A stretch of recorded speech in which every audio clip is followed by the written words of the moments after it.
Dentro agora de direito administrativo, e mais especificamente em relação aos atos administrativos, gostaria que a doutora relacionasse poder de polícia, alvará e licença. Excelência, poder de polícia é um dos poderes previstos e dados à administração pública que tornam a administração pública um ente público com prerrogativas relacionadas ao particular, especialmente no que diz respeito aos metaprincípios da supremacia do interesse público e da indisponibilidade do interesse público. Então, o poder de polícia operacionaliza essa supremacia a partir da autoexecutoriedade, da coercibilidade. O poder de polícia, como regra, se desenvolve a partir do denominado ciclo de polícia e é finalizado com a obtenção de determinado ato ou autorização. A licença é considerado um ato de natureza vinculada, o que significa dizer que, preenchidos os requisitos pelo particular, deve ser concedida a licença. Então, foge a regra do poder de polícia, que é, como regra, a discricionariedade. É por isso que a licença é entendida como, embora seja um ato que deriva do exercício do poder de polícia, excepcionalmente é vinculado. A exceção é a licença ambiental, que é de natureza sui generis, porque, ainda que seja uma licença, se entende que não é de natureza vinculada, mas sim discricionária. Já com relação ao alvará, esse é um instrumento relacionado às hipóteses em que o poder público autoriza a realização de determinada atividade. Então, o alvará, por exemplo, a título de ilustração, o alvará de funcionamento, é um instrumento de efetivação do poder público que não está relacionado com o cumprimento dos requisitos. Então, o alvará não é um ato vinculado, mas sim um ato de discricionariedade administrativa. Fala pessoal, eu sou Marco Dominoni, sou defensor público federal e eu te ajudo a passar nos concursos jurídicos, ainda que você tenha pouco tempo para se dedicar aos seus estudos. Se você gostar desse vídeo, segue meu perfil para não perder outros iguais a estes. E no vídeo de hoje a gente dá seguimento às reações às provas orais da minha agora ex-aluna Gabriela Soto, aprovada no 43º concurso do Ministério Público de Santa Catarina. Hoje a Gabriela é juíza de direito em São Paulo, mas passou nesse concurso de promotora de justiça e depois assumiu a magistratura paulista. A gente vai seguir com as questões de direito administrativo, mas vocês viram que na primeira indagação a respeito do poder de polícia. O poder de polícia é um tema muito recorrente em provas de concursos. Não sei porquê, do fundo do meu coração não sei porquê. Seja um concurso de delegado de polícia, Ministério Público, magistratura, defensoria, procuradorias, o poder de polícia está sempre presente, seja nas provas objetivas, seja nas provas discursivas, seja nas provas orais. Então, estudem esse tema. Eu me lembro, inclusive, que quando eu treinava com uma ex-aluna minha, a Érica Sabino, eu cobrei no nosso treinamento poder de polícia. E aí ela falou: professor, já caiu no último concurso poder de polícia, caiu agora nas provas discursivas poder de polícia. E aí eu peguei e falei: Érica, responde as perguntas, e caiu no concurso dela também. Então, assim, mesmo que tenha havido incidência desse tema em concursos recentes, ele está sempre na ordem do dia. E as questões de direito administrativo que foram formuladas para a Gabriela tocam diretamente ao poder de polícia e os seus consectários lógicos que a gente estuda: ato contínuo, licença e alvará. Beleza? Vamos prosseguir agora com mais algumas questões de direito administrativo. Qual a distinção entre cargo, função e emprego público?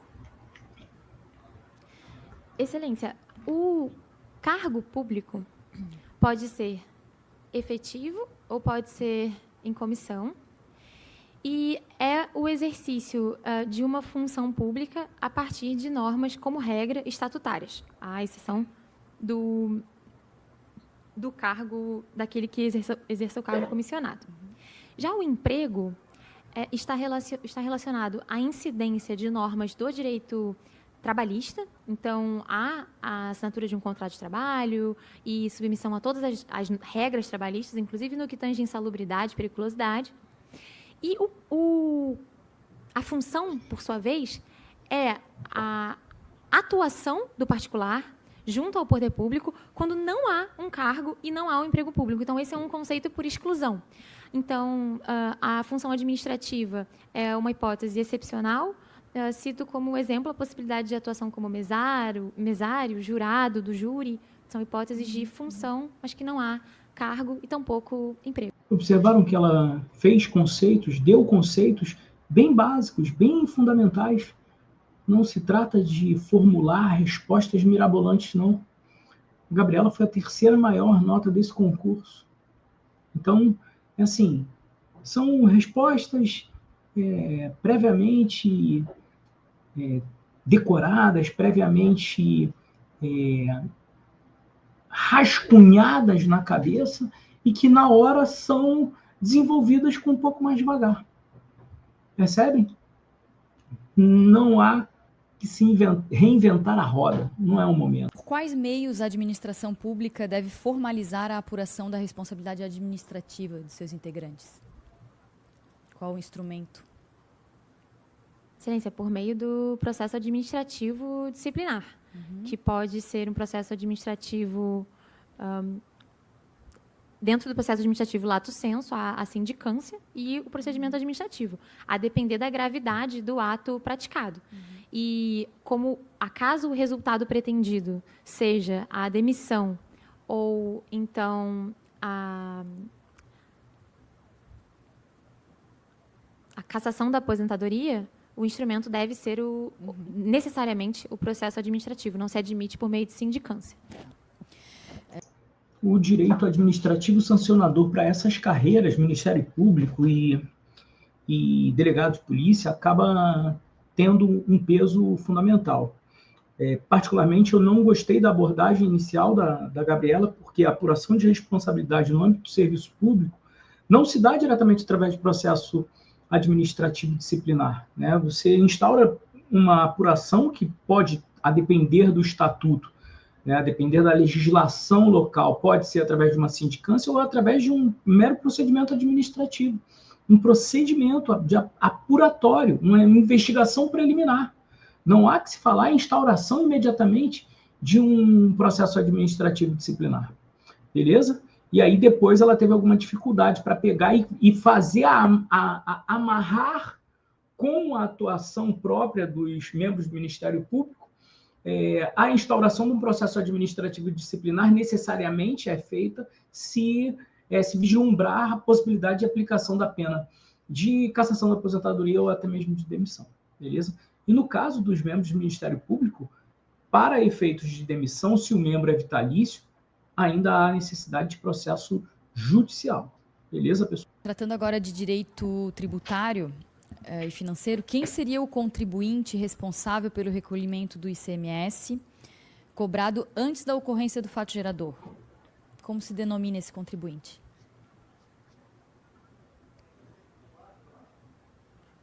Excelência, se denomina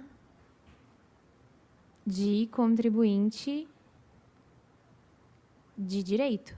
Aquele que recolhe o tributo antes da sua incidência é o contribuinte de direito e não o contribuinte de fato. Isso num contexto de recolhimento de ICMS com substituição para frente. Foi o caso mencionado por Vossa Excelência. Tá. O que é prescrição intercorrente no processo tributário? Esse é tema polêmico diz respeito à prescrição intercorrente no processo tributário, administrativo. E com relação à prescrição intercorrente no processo tributário judicial, há previsão expressa no artigo 40 da Lei de Execuções Fiscais. A prescrição intercorrente é aquela que ocorre no curso do processo. Então, com relação ao processo judicial, há uma previsão na Lei de Execuções Fiscais que, da decisão que reconhece que não há bens do particular para satisfazer a execução fiscal, é possível que se determine a suspensão do processo por 1 ano e, a partir do fim dessa suspensão, se contará, então, o prazo da prescrição intercorrente. Já com relação à prescrição intercorrente no processo administrativo, há divergência se haveria ou não, em razão da inexistência de previsão legal, mas a jurisprudência do Superior Tribunal de Justiça já entendeu, aplicando o prazo de 5 anos, por analogia do prazo da prescrição prevista para a pretensão. Mas a doutrina critica por entender que as normas que prevêem prazo prescricional não podem ser aplicadas por analogia, em especial quando diz respeito à matéria tributária, porque a arrecadação tributária é de interesse da coletividade, muito embora o exercício da arrecadação seja feito pelo fisco. Então, justamente em razão desse interesse arrecadatório maior, é que se entende que haveria ressalvas na aplicação desse entendimento. As questões de direito tributário nas provas do Ministério Público, elas são questões bastante tranquilas, né? A examinadora inicia fazendo uma questão bastante clássica, né, de direito tributário, nas hipóteses de substituição, em que há a figura do contribuinte, de fato, do contribuinte de direito. E ato contínuo faz uma pergunta que vem sendo cobrada em todas as provas orais do Ministério Público. Recentemente, eu assisti a uma prova do Ministério Público de Minas, né, que trata da prescrição intercorrente. Então, olho nesse tema, porque ele vai cair na tua prova também. Aqui dentro do Ministério Público, as questões de tributário, o direito tributário em si, ele é uma matéria que é uma matéria lateral, uma matéria secundária, não é uma matéria principal. Você não deve empenhar muito do seu tempo estudando essas matérias. Só que ainda assim caem questões clássicas, como as que a gente viu aqui sendo objeto de indagação no concurso do Ministério Público de Santa Catarina e que vem caindo nos outros ministérios públicos, por exemplo, no Ministério Público de Minas Gerais. Beleza? Vamos prosseguir. Essa prescrição pode ser reconhecida de ofício?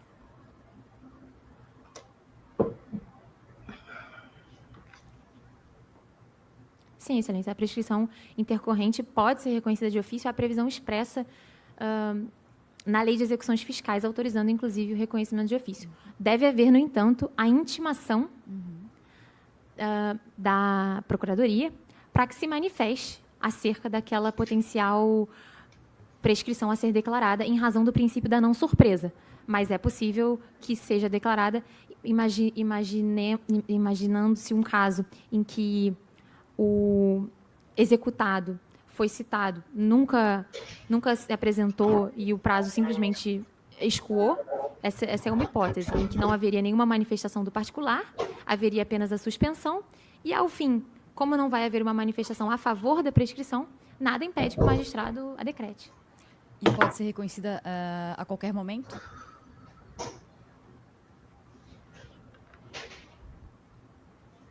Vossa Excelência,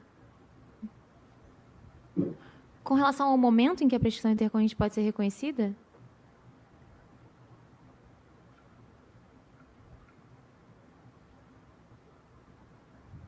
Sim, Excelência, desde que configurada, sim, não há óbice à declaração. É isso. Apenas assim, um reparo em relação à necessidade de intimação da Fazenda, talvez tenha faltado na resposta da Gabi, seria até mesmo para oportunizar ao exequente a alegação de alguma causa interruptiva ou suspensiva da prescrição, obstativa da prescrição. Beleza? Mas a resposta foi super completa, super tranquila, 10 com louvor. Vamos prosseguir. Muito obrigada, doutora Gabriela. Eu passo agora a palavra para o doutor Guilherme. Obrigada, doutora. Obrigado, doutora Caroline. Boa noite, doutora Gabriela. Boa noite, Excelência. Bem? Tudo ótimo, e com o senhor? Tudo bem, também. Vamos lá. Tranquilidade, né? Um bate-papo, tudo bom? E o senhor? Clima super amistoso. É outro patamar, o Ministério Público de Santa Catarina.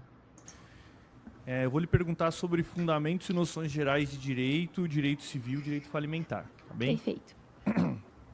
Eu inicio lhe questionando... Deixa eu achar o ponto certo, estava em outro ponto aqui. O ponto foi o 7. Isso, ponto 7. Uhum. Eu começo lhe questionando se há hierarquia entre lei complementar e lei ordinária. Questão de Direito Civil 1. Na verdade, Introdução ao Estudo de Direito, IED. Não sei se era esse o nome da matéria da faculdade de vocês. Introdução ao Estudo do Direito. Questão de primeiro semestre de faculdade, da Faculdade de Direito. Não, Excelência, não há hierarquia. O ordenamento jurídico brasileiro, é bem verdade, prevê procedimentos diversos para a aprovação da lei complementar e da lei ordinária, no sentido de que a lei complementar exige um quórum mais robusto para sua aprovação. Mas a existência desse quórum diferenciado não significa dizer que há hierarquia, muito pelo contrário. Apenas significa dizer que há matérias reservadas à lei complementar exigem esse quórum diferenciado em razão de uma especificidade material, mas que não bota essa norma em uma situação superior àquelas que sejam aprovadas pela maioria simples. Uhum. E caso haja uma matéria em que haja contradição entre uma lei complementar e lei ordinária, para resolver o caso concreto, o magistrado, qual a metodologia que ele deve utilizar para fim de decidir o caso concreto? Excelência, se a matéria for reservada à lei complementar, prevalecerá a lei complementar. Tratando-se de matéria que foi tratada por lei complementar, mas que, no entanto, poderia ter sido tratada por lei ordinária, o conflito será resolvido a partir dos critérios cronológico, da especialidade e subsidiariedade. O Gabi perdeu a oportunidade de falar da lei complementar, lei materialmente complementar e lei formalmente complementar, né? Dando um exemplo, inclusive, do CTN, de algumas normas do CTN. Algumas normas são recebidas com natureza de lei complementar, mas nem todas as normas que estão dentro daquele diploma têm natureza efetivamente de lei complementar material, né? O exemplo clássico é o CTN. O CTN foi recebido pelo Ordenamento Jurídico de 88 como lei complementar, natureza jurídica de lei complementar. Entretanto, há normas dentro do CTN que são normas formalmente complementares só, não são normas materialmente complementares como o Código tudo. Por exemplo, aquelas normas que tratam do crédito tributário, certidão de dívida ativa. Aquilo dali, apesar de ser tratado por uma lei complementar, que é o CTN, uma lei materialmente complementar, aquelas normas especificamente foram recebidas com natureza de lei complementar em sentido formal somente, né? E aí, por isso, elas podem ser modificadas por lei complementar, de acordo com a doutrina, que faz essa distinção entre lei formalmente, lei complementar formal e lei complementar em sentido material. Mas vamos prosseguir aqui. Bem. Em relação às espécies ou classificações de jusnaturalismo, tá? Deixando claro que a senhora não precisa fazer uma incursão na conceituação de jusnaturalismo. Perfeito. Na perspectiva, digamos assim, clássica. Eu gostaria só que a senhora indicasse a diferença e a conceituação dessas, digamos assim, desses desdobramentos do jusnaturalismo, conhecidas como jusnaturalismo de vertente cosmológica e jusnaturalismo de vertente teológica, por gentileza.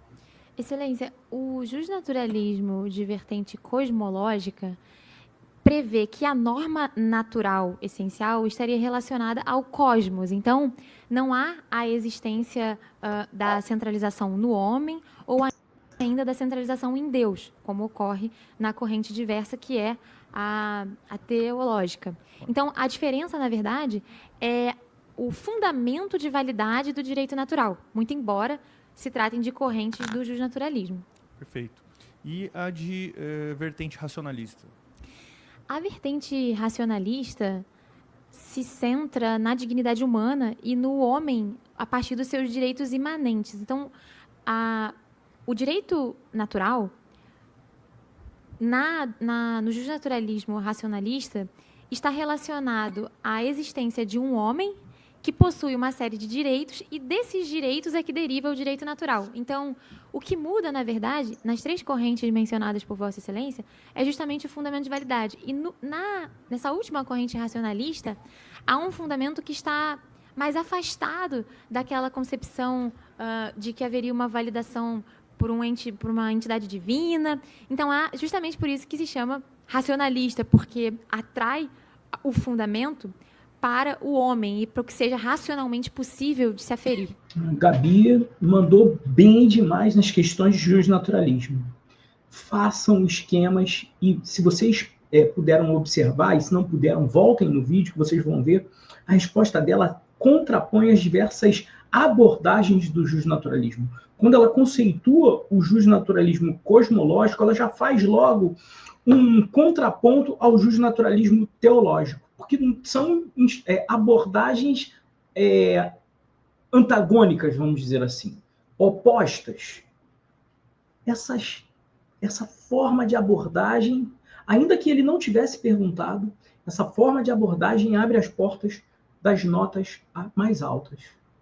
Tanto é que quando ela termina o justnaturalismo racionalista, ele fala, excelente. 10 com louvor. Beleza? Vamos prosseguir. Em relação a direito civil, vamos lá. Uso capião constitucional urbana. Quais são os requisitos? Outro tema clássico. Essa questão caiu para mim na prova oral da AGU. Olha bem, olha a distinção de cargos e os temas clássicos. Está caindo numa prova de Ministério Público no ano de realizada no ano de 2023, tá? No final de 2023, e a minha prova da AGU foi em 2010. Mesma questão. Uso capião. Não sei nada de uso capião. Não sei nada de direito civil, de direitos reais, tem que saber de uso capião. Fechou? Tema grande pra caramba, mas ele restringiu aqui. Excelência, a uso capião, Vossa Excelência falou rural ou urbana? Urbana. Perfeito, Excelência. Com relação ao uso capião constitucional urbana, está prevista no artigo 183 da Constituição Federal e prevê como requisitos a metragem de até 250 metros quadrados. Além disso, prevê que o imóvel seja utilizado pela família, para a moradia da família, e prevê ainda que aquele que se beneficiará com o uso capião não seja proprietário de outro imóvel urbano e rural, ou rural. Menciono ainda, Excelência, com relação a essa modalidade de uso capião, que há previsão expressa de que o título será concedido ao homem ou à mulher, ou aos dois em conjunto. A senhora não se recorda de mais nenhum requisito? Excelência, poderia me dar um minuto só para...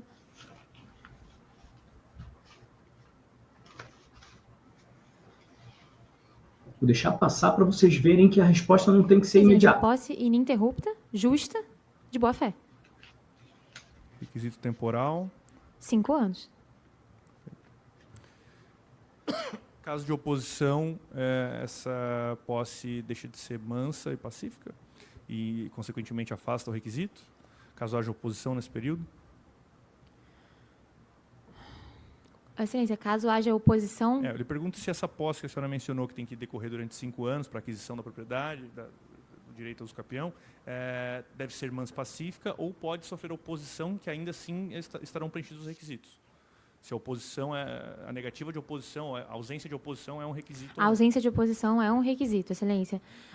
Menciono ainda com relação à tutela da posse, Excelência, com relação ao uso capião, que a sentença que trata da uso capião declara a existência de uma forma originária de obtenção da propriedade. Então, há também essa previsão com relação à oposição e a forma como a sentença, os efeitos da sentença com relação à declaração de uso capião. Perfeito. Lhe questiono se a senhora, em caso de atuar como promotora de justiça, tenha que se manifestar em um processo de uso capião, nessa modalidade, em que se busque usucapir uma área menor que aquela prevista no módulo mínimo na legislação municipal. Na sua compreensão, seguindo a jurisprudência dos tribunais superiores, entende que é o caso de oposição, de manifestação contrária, ou entende que não, independente da área usucapida ser menor do que o módulo mínimo, é permitido? Excelência, perfeito. Nessa hipótese, há entendimento jurisprudencial consolidado do Superior Tribunal de Justiça, no sentido de que a existência de uma propriedade em percentual inferior ao módulo rural não afasta a possibilidade de uso capião. Isso porque o limite previsto em lei é um limite máximo. E como a Constituição não faz menção expressa ao módulo, então se entende que esse seria um requisito adicional e que, portanto, não pode ser imposto quando não houve a exigência constitucional a esse respeito. Perfeito. Em relação ao poder familiar, eu lhe pergunto se a extinção do poder familiar, lato sensu, gera repercussão na esfera da sucessão. tanto em relação ao patrimônio dos filhos, quanto em relação ao patrimônio dos pais, ou dos detentores do poder familiar. Em caso de extinção do poder familiar, seja por ato judicial ou independente de ato judicial, se isso gerará alguma consequência no que diz respeito à questão sucessória em direitos de herança. Excelência, a perda do poder familiar, a extinção do poder familiar com relação à adoção, produz efeitos relacionados à sucessão. Com relação à maioridade, não há efeitos. Com relação ao falecimento dos pais ou do filho, os efeitos sucessórios são apenas a abertura da sucessão, mas também não há qualquer efeito patrimonial. A hipótese ainda de extinção com relação à ação a declaração judicial com relação à ação de destituição do poder familiar.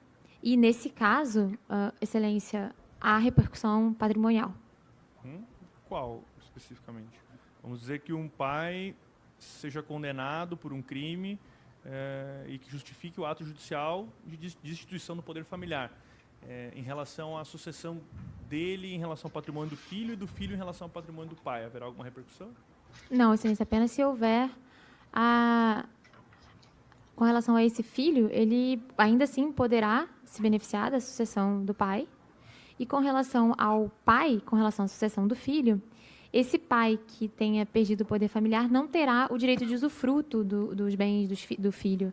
Mas poderá herdar algum patrimônio do filho? Vamos dizer que o pai cometa uma tentativa de homicídio contra o filho. Não, Excelência, também não, porque há expressa previsão com relação a homicídio, feminicídio, lesão seguida de morte ou lesão grave praticada contra outro detentor do poder familiar ou ainda contra esse filho ou outro descendente. Então, não será possível. Inclusive, menciono, com relação a essa causa específica de perda do poder familiar, houve uma recente alteração que autoriza a perda automática a partir da sentença penal condenatória, que é uma novidade prevista nessa lei.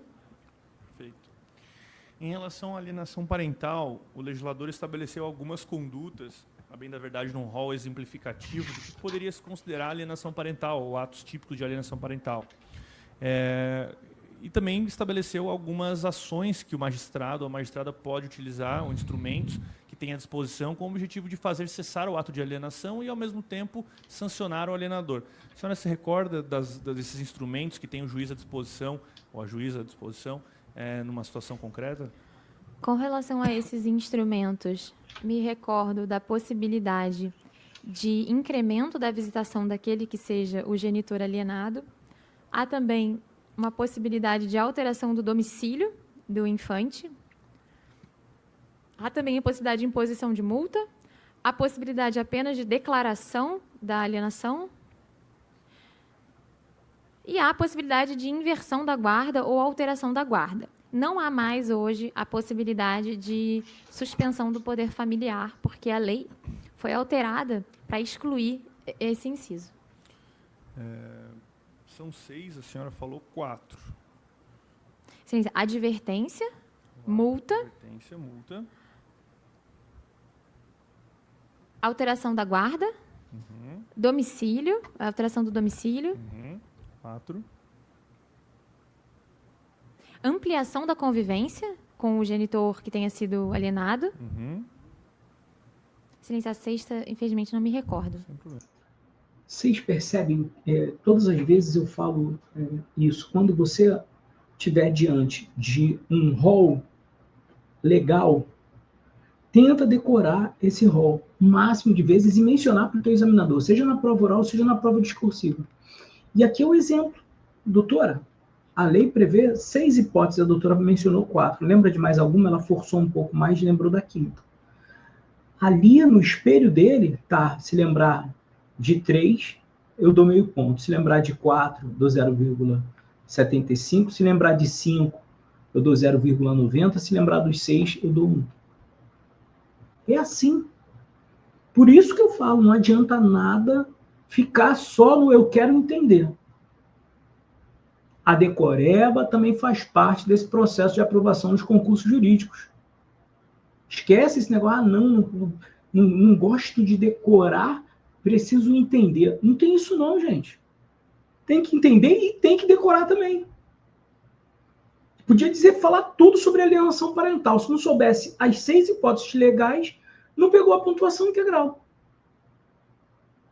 Percebem? É sobre isso que a gente fala. É a compreensão e a decoreba, sim. Beleza? Em relação ao bem de família, especificamente a impenhorabilidade do bem de família. Como tem se comportado a jurisprudência dos tribunais superiores em relação à possibilidade de relativização da impenhorabilidade do bem de família de vultoso valor? Ou seja, de um valor que extrapole uma média, digamos assim, proporcional. Um imóvel de 50 milhões, que seja o único imóvel de uma família, e haja uma execução, por exemplo, de um cheque de R$5.000. A senhora entende que a jurisprudência hoje, caso seja requerida a penhora dessa residência, ainda sendo bem de família, a jurisprudência tem aceito esse tipo de relativização ou entende que não?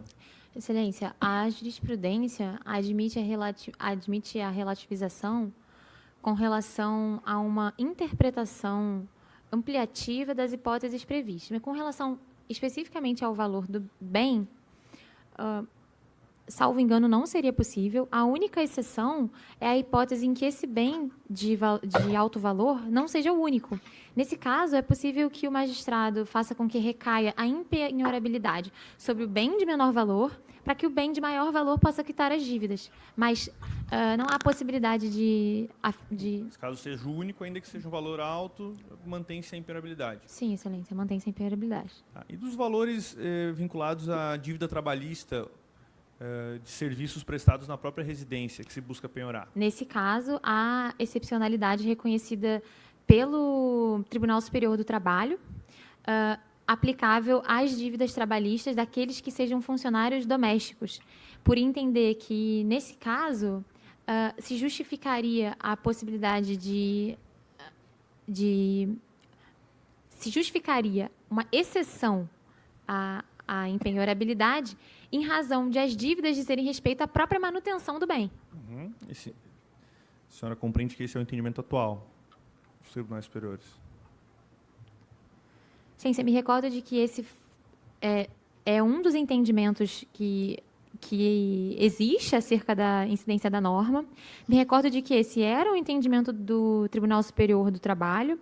No entanto, acredito que esse entendimento esteja sendo questionado ou já foi questionado perante o Supremo Tribunal Federal, que entendeu de maneira diversa.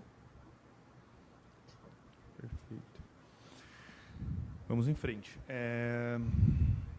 Em relação à correlação entre as responsabilidades civil e criminal, lhe questiono se uma sentença civil que reconheça a responsabilidade civil de uma conduta que seja automaticamente, ou ao mesmo tempo também uma conduta criminosa, uma infração penal, se haverá vinculação ao juízo criminal daquilo que foi decidido no juízo civil? Não, Excelência, não há vinculação entre o que seja decidido no juízo civil para o juízo criminal. No entanto, faço a ressalva de um recente entendimento do Superior Tribunal de Justiça, no sentido de que a sentença transitada em julgado que reconheça a inexistência de ato ímprobo afetaria a esfera penal e impossibilitaria a persecução penal. Mas esse é um entendimento criticável justamente em razão da independência das instâncias, especialmente porque os requisitos caracterizadores da improbidade em nada se confundem para os requisitos configuradores de uma infração penal. E a sentença criminal implica algo na sentença civil? Vincula de alguma forma o juízo civil? Sim, Excelência. A previsão de que a sentença que reconheça a presença de uma excludente de ilicitude tem efeitos na seara civil, do mesmo modo que a sentença penal condenatória também pode autorizar o ajuizamento da ação civil ex delito, visando uma indenização. Então, há repercussão da criminal na esfera civil. A lógica utilizada para a relativização da independência de instâncias é que, no processo penal, há um maior número de garantias. Em razão disso, em razão de se tratar de um procedimento que assegura ao réu uma efetiva possibilidade de produção de provas em sentido contrário da acusação, em que há um contraditório mais amplo, é por isso que os efeitos da sentença criminal se protraem para a esfera civil, mas o contrário... Gostaria só de mencionar uma exceção. com relação à hipótese em que o processo penal deva ser necessariamente suspenso em razão de necessidade de resolução na esfera civil de questão atinente ao estado da pessoa, especialmente no crime de bigamia, erro essencial. Nesse caso, a necessidade, então, de repercussão de uma decisão civil na esfera criminal. E das decisões absolutórias na justiça criminal, quais delas repercutem na seara civil? Excelência, há que reconheça a inexistência do fato ou negativa de autoria. Essa questão que diz respeito às relações, às inter-relações, às correlações entre a responsabilidade civil, a responsabilidade administrativa ou por ato de improbidade administrativa e a responsabilidade penal, virou, mexeu, elas caem nos concursos. Caiu, inclusive, sob esse aspecto das implicações da responsabilidade por ato de improbidade administrativa no juízo penal, que foi objeto recente de exame da jurisprudência, caiu no Ministério Público do Rio Grande do Sul. Beleza? Lupa nessas questões, ok? Em relação aos alimentos, a obrigação alimentar, ela se transmite aos herdeiros? Excelência, a questão mencionada por Vossa Excelência é de debate na doutrina pátria em razão da previsão legal de que os alimentos seriam possíveis de serem exigidos perante os herdeiros. No entanto, o entendimento que se tem hoje acerca desse dispositivo é no sentido de que, se houver um débito alimentar no momento da morte, um débito pendente, esse débito é exigível do espólio. No entanto, as parcelas que se vencerem após o falecimento não são exigíveis do espólio. Há, no entanto, uma exceção trazida pelo Superior Tribunal de Justiça, no caso em que o alimentado seja também herdeiro necessário. No caso em que o alimentado seja herdeiro necessário, é possível que o espólio seja obrigado a pagar os alimentos até que se finalize a partilha. Com relação ainda a essa questão mencionada por Vossa Excelência, menciono que, para que seja possível esse pagamento de alimentos ao herdeiro necessário, é preciso que haja um título judicial previamente condene o falecido ao pagamento. Ou em acordo ou em sentença. Né? Sim, Excelência, exato. E aí, pessoal? Gostaram? Questões de direito administrativo, tributário e financeiro, fundamentos e noções gerais de direito e de direito civil do 43º concurso do Ministério Público de Santa Catarina. Eu acho que se você chegou até aqui, eu mereço o teu joinha. Se ainda não está seguindo o meu canal, segue o meu canal, porque tem vídeo todo dia aqui nas minhas redes sociais. Eu sou o Marco Dominoni e eu te ajudo a passar nos concursos jurídicos, ainda que você tenha pouco tempo para se dedicar aos teus estudos. Espero vocês no próximo vídeo. Um grande abraço.